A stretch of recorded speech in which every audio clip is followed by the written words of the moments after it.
Hi friends, welcome to smart agri YouTube channel. ఈరోజు ఈ వీడియోలో మా బాయికాడ కోడి ఫ్రెండ్స్ ఇది 28 గుడ్లు పెట్టింది ఫ్రెండ్స్. 28 గుడ్లు పెడితే ఈ పిల్లలు ఏం చేసిందంటే 13 పిల్లలు చేసినాయి ఫ్రెండ్స్.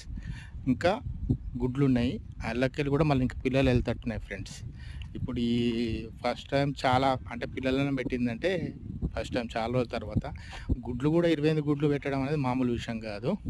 గుడ్లు కూడా పెట్టింది.